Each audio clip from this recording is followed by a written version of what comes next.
How did you find out about him, and how did you guys collaborate together? My dad made his living as a magician for many, many years, and when I was a kid, I used to perform with him actually. And so he had always actually told me about this guy, Richard Turner.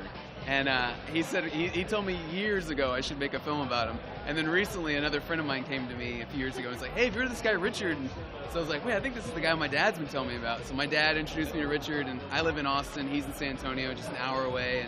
And so, I just drove down, and that's how it all started. And we realized that we're both kind of weird, and that made a really good meshing, and we just had a blast over the past 4 years.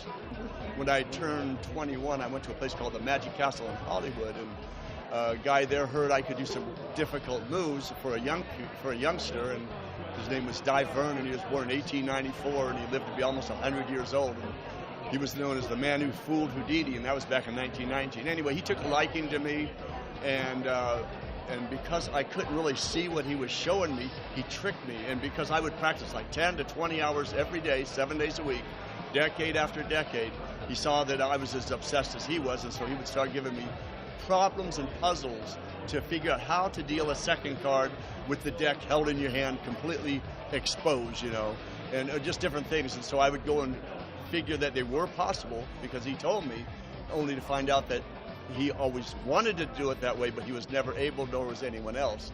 And so he kind of he helped me take possible out of impossible. Now, I have read you have a martial arts background. Do you feel like the techniques from martial arts has helped a lot with the card mechanics?